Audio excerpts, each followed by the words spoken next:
Hey, idiots. Yeah, I'm talking to you, Omar, Rogo, Nick Quintana. What are you idiots doing still picking guys up off waivers? You're wasting people that I could be picking up. You guys do realize this is week 12, right? And it's a 12-week season. There's no point in you guys picking up any players at all. You guys are already eliminated from the playoffs. Did you guys forget what league you were in? Rogo, did you think this was your league and that 6 teams make the playoffs?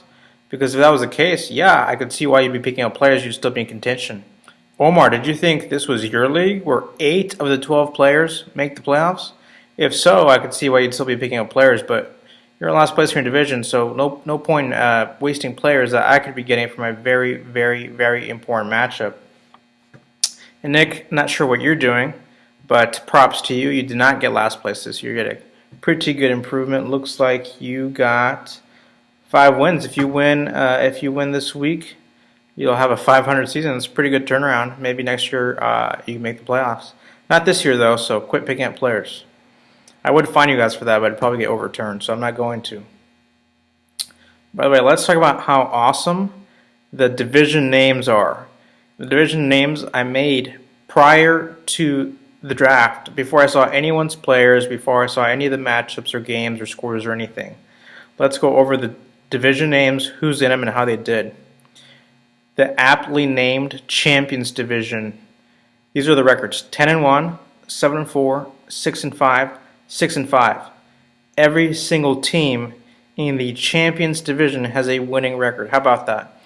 Talk about just subconscious boost, morale. I don't even know what it is. I name you guys champions, and you guys all come out and have great seasons. So pretty crazy. Even more crazy, it doesn't stop there. It keeps going. The Underachievers Division. I named these guys the Underachievers prior to the season. I even put myself in this division. These are the records for that division: 5-6, 4-7, 4-7, 3-8. There isn't a single winning team in that division. As a matter of fact, if Kyle wins, he'll make the playoffs with a 500 record. If he doesn't win, the winner of that division will enter with a 5-7 record. So pretty crazy. And the last division, I don't know what to name the last division, and the records are all over the place, so that makes sense as well. So those are the division names. Pretty cool that came out to work out like that. So cool season. All the playoff spots are pretty much wrapped up. Jameson is taking home the Champions Division. He has by far the best team, 10-1, best team in any division. That's part of the reason I haven't been making any videos this year, because I hate talking about Jameson, and he loves hearing about himself. So I didn't want to give him that privilege, that happiness. So that's lack of videos. Also, the lack of videos is because you guys complain that my videos aren't funny. Oh, that's not funny. This is boring. I can't believe I watched this. Blah, blah, blah. Yet, when I don't make a video, I get all these text messages, posts. Hey, dude, where's the video? Where's this week's video? So, it's pretty hypocritical of you guys. And also, if you guys hate my videos so much, why does every single video on YouTube that I've made have like 47 views? There's 12 people in this league. That means each one of you is watching the video 4 times, yet you hate the video. Yeah, that doesn't make very much sense. But anyways, maybe I'll make some more videos throughout the playoffs. So Jameson's taking home the Champions Division. He's going to get the 1 seed no matter what. The Teenage Mutant Ninja Jews Division, Joe is ahead of Michelle by 1 game. And Michelle, I don't know if you knew this yet, but you're technically eliminated from the playoffs. You'd have to beat Joe, and you'd have to outscore him by like 120 points. So it could happen, but realistically, it's not going to happen. Joe has pretty much wrapped up that division. The wild card has also been wrapped up pretty much. Emilio has a 7-4 record. There are several teams with a 6-5 record, but remember, we changed the rules so that the best team that didn't win the division doesn't get the wild card. Now it's the best The highest scoring team that doesn't win their division gets the wild card. But it would have worked out the same way either way. Emilio would have either had the best record or he would have been tied for the best record and had the most points anyways. But he's got the most points, so he's going to be taking home the wild card.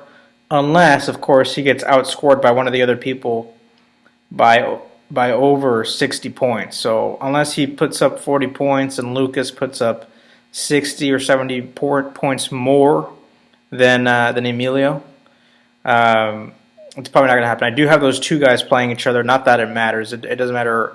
Wins and losses don't really matter for the wild card at this point. It's all about points, but I had those guys playing each other anyways. Speaking of Lucas, the guy joins our leagues. He joins La Liga, which is the culmination of all our pools. So this guy comes into La Liga. He gets second place in March Madness. Could have won if a couple games had gone his way. Then he ships. He takes home first place in the FIFA pool. So he's played in two of our leagues, takes home second place, then first place. Then shows up here and starts the season 6-0. I was like, who is this guy? This guy's unstoppable. But apparently, reality has set in for Lucas because he started 6-0 and now he's 6-5. He reeled off 5 straight losses. Had he put up a few more points per game, he'd be the one taking home the wild card, if not the division. But he's not going to make the playoffs. Lucas is technically, not mathematically been eliminated, but again, he's going to have to outscore Emilio by close to 70 points in the last game to take home the the wild card. There are a few other people who could also win the wild card, but realistically, they'd have to outscore Emilio by over 100 points, so probably not going to happen. So there is one game, and literally only one game that matters this week. Kyle versus myself. Winner take all. Whoever wins the division, goes to the playoffs. Whoever loses doesn't make the playoffs. Winner take all. Right now I'm a 9-point favorite. Kyle and I actually played each other last week, so this will be our second consecutive week playing each other. This, of course, is the flex scheduling week. If I beat Kyle, we'll both finish with a 5-7 record. However, right now I have a 40-point edge on Kyle, so if I beat him, I'm obviously not going to get outscored by 40 points.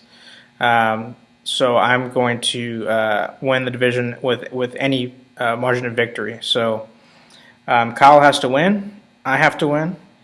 And like I was saying, if I beat Kyle, we'll both finish with a 5-7 record. So I'll make the playoffs with a 5-7 record. Jacob, who is 4-7 right now, he could actually finish 5-7 as well. And if I beat Kyle, then there will be a 3-way tie for the division. However, Jacob sucks. He scored 120 points less than I have, so there's no way he's winning the division or making the playoffs in any matter. So there you have it. So I would talk about the other matchups, but like I mentioned, they're pretty irrelevant. Jameson is playing Jacob, Omar's playing Nick, Trevor's playing Rogo in a battle of 3-8 teams, and I have Michelle playing Joe.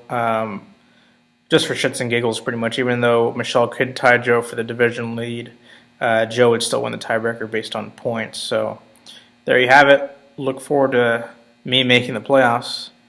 See ya.